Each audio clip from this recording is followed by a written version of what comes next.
नमस्कार, वंदे मातरम। आप देख रहे हैं इंडिया न्यूज 10 में आपका साथी पवन खत्री।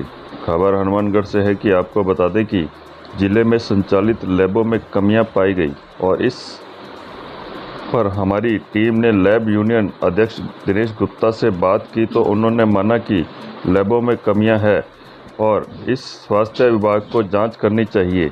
और आइए जानते हैं कि क्या कहना है अध्यक्ष दिनेश गुप्ता का इस विषय पर।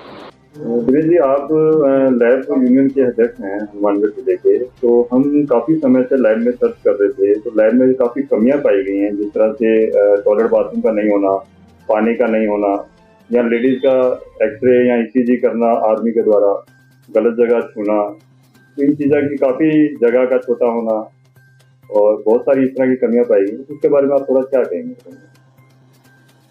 इसमें यह है कि हमारे पास पीछे लास्ट ईयर कुछ ऐसी बातें आई थी, सीएमएच ऑफिस से भी आई और हमारे पास पेशेंट ने भी कहा।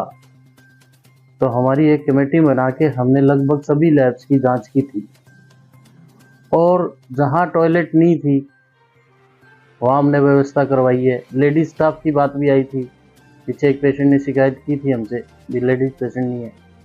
तो हमने आदेश निकाले थे यूनियन की तरफ से, पूरे ग्रुप में, जो हमारा ग्रुप बना हुआ है, कि या तो आप ईसीजी ना करें, ईसीजी करें तो आपके पास लेडीज स्टाफ की व्यवस्था होनी चाहिए।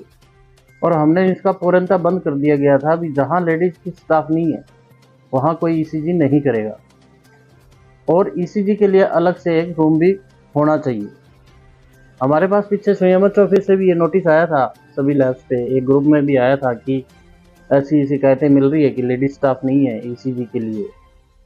तो उसी टाइम हमने उसका पालन किया और अपने ग्रुप में डाला और लगभग हमारे यहाँ ऐसी व्यवस्था कर दी गई है सभी लैब्स पे, जहाँ लेडीज़ की व्यवस्था है वहीं ईसीजी होगी।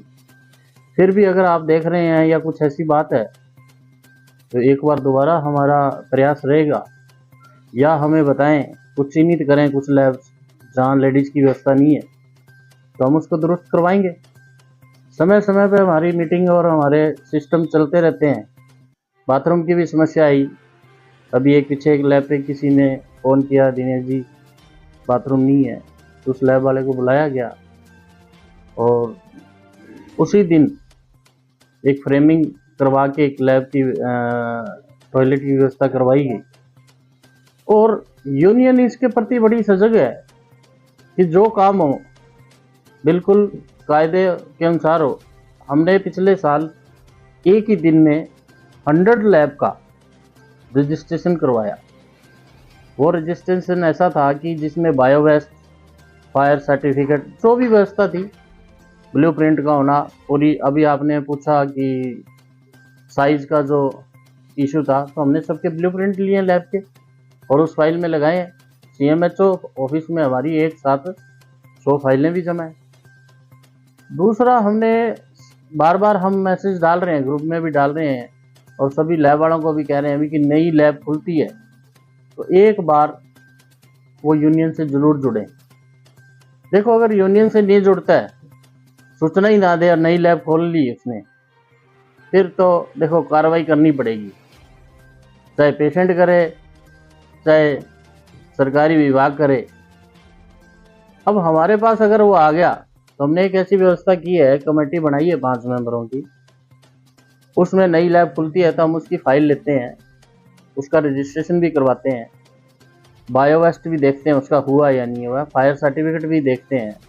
और उसको ये स्पेशली कहा गया है कि आप अपना provisional certificate registration CMH office से जरूर लें। वहाँ अगर आपको कोई परेशानी आ रही है तो यूनियन उसका साथ देगी। गलत काम का बिना रजिस्ट्रेशन के कोई लैब चल रही है तो उसका हम साथ नहीं देंगे, हमारी यूनियन में वो नहीं है। इस जगह चेस्ट का एक्सरे किया जाता है लेडीज का, उसमें भी गलत जगह छुआ जाता है, गलत है और जेंट्स के द्वारा किया जाता है, वहाँ क्या लेडीज की जो बिल्कुल। देखो, मैं इस बात पे तो जरूर कहूँगा कि हर जगह एक्सरे मेरे ख्याल से सबके पास है लगभग। और अब रही बात गलत छूने की, वो तो चाहे आप कहीं भी हैं, किसी भी डिपार्टमेंट में, उसी टाइम एक्शन नहीं लेना चाहिए। कुछ अनशिक्षित लोग भी काम कर रहे हैं, जैसे लैब के ऊपर कम पढ़े लिखे लोग भी काम कर रहे हैं जिनको लैब के। देखो, एक पद है एलए का, गवर्नमेंट भी इसको दे रही है, गवर्नमेंट में भी लोग सर्विस कर रहे हैं। लैब असिस्टेंट, लैब असिस्टेंट होना भी चाहिए, है भी, और ज़रूरी हुई है लैब में। पर अगर आपके इन्वेस्टिगेशन कौन कर रहा है, सबसे महत्वपूर्ण ये ब्लड सैंपल कौन ले रहा है, वहाँ अगर कोई अशिक्षित है तो गलत है। कुछ जगह हम ये भी देख रहे हैं सर कि अलग अलग लैब की अलग अलग रिपोर्ट आती हैं। देखो, अब माइक्रोस्कोपिक सिस्टम तो गया, सारा ये आ गया इलेक्ट्रॉनिक फुली ऑटोमेटेड। या तो कहीं ना कहीं मशीन के जो कंट्रोल है, मशीन की जो सर्विस है समय पे नहीं करवाई गई, या सैम्पलिंग एरर आ गया, ठीक है, या मशीन टू मशीन वेरी। अब 10-5 का जो डिफरेंस है उसको डिफरेंस नहीं मानते हैं। हाँ, बहुत ज़्यादा डिफरेंस है तो उसको रीचेक करना चाहिए। मशीन ने मान लो वैल्यू दे दी और पेशेंट कह रहा है कि नहीं, तो मैं तो ये हर एक लैब वाले से कहूँगा कि वो अपना दोबारा चेक करे। जिद करने की कोई ज़रूरत नहीं है, कहीं अपना ईगो शो करने की ज़रूरत नहीं है, रीचेक कर लो। सैंपल, कम से कम सैंपल, अब हमारा यूनियन में हमने ये कहा हुआ है कि कम से कम 24 घंटे सैंपल को आप सेफ रखो। कभी भी डॉक्टर एडिशनल टेस्ट लिख सकता है और रीचेक भी हो सकता है। रिपोर्टें आती है अलग अलग, मैं इस बात को नहीं नकारूंगा, परंतु अब जैसे शुगर है, शुगर की रिपोर्ट डिफरेंस आएगी। कोई सुबह करा रहा है, कोई शाम को करा रहा है, कोई 2 दिन बाद करा रहा है। शुगर का तो हम नहीं कह सकते, अगर कोई मेजर डिफरेंस आता है तो उसको रीचेक में डाला जाए। इस तरह की कार्रवाई होनी चाहिए अगर इस तरह की कमियां पाई जाती है। कि देखो, इस तरह की कार्रवाई, अगर इस तरह की कोई बात आती है, अगर कोई बिल्कुल ही, देखो बहुत बड़ा डिफरेंस है, तो देखा जाए, उसकी जांच की जाए भी कहाँ कमी है, मशीन में है या करने वाले में है या क्या सिस्टम है, कोई लैब में कुछ और गलत चल रहा है। तो एक इसकी भी टीम बनी हुई है, एक यूनियन की भी टीम बनी हुई है, सरकारी भी टीम बनी हुई है। कहीं भी एक आम नागरिक, आम उपभोक्ता इसकी शिकायत कर सकता है, यूनियन में भी शिकायत कर सकता है। हमारे पास शिकायत आती है, महीने में 2, 3, 4 शिकायत आती है। हमारी कमेटी भी बनी हुई है, यूनियन की कमेटी बनी हुई है, और हम लोग उसको संतुष्ट करते हैं, दुरुस्त करते हैं। पीछे डेंगू में भी कुछ आए थे, अभी प्लेटलेट का क्या है कि मशीन टू मशीन वेरी करता है। ये चीज़ें हैं।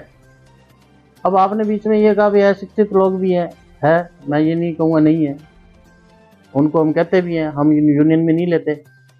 जिस लैब का रजिस्ट्रेशन नहीं है प्रोविजनल, हम उसको यूनियन में नहीं ले रहे, हमारा नियम बनाया हुआ है। कोई नई लैब खुलती है, अगर हमें सूचना नहीं देती, वो यूनियन में नहीं है।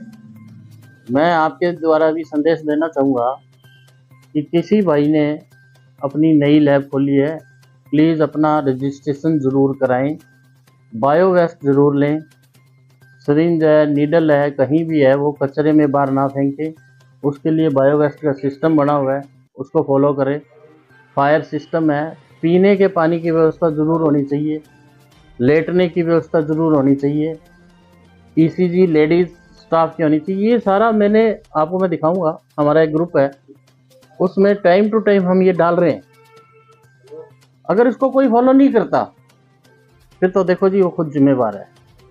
तो मैं सभी से एक अपील करूंगा, इस चैनल के माध्यम से जो लोग इसको देखेंगे या सुनेंगे, हमारे भाई भी सुनेंगे, लैब में मैं आपसे भी ये बाइट लूँगा, और मैं तो ये संदेश देना चाहूँगा कि काम किया जाए, बिल्कुल रजिस्टर्ड लैब होनी चाहिए, और कम से कम वो यूनियन में ज़रूर जुड़ें। यूनियन ऐसा नहीं है कोई यूनियन की फीस है, ऐसा नहीं है कि यूनियन कुछ गलत कर रही है, हम उसको बताएंगे भी ये कमी है, इसको दुरुस्त की जाए। हमारी एक 5 सदस्यीय कमेटी है, उसमें सभी सीनियर साथी हैं, वो उस लैब पे जाते हैं, कहीं कोई कमी है वो दुरुस्त करवाई जाती है।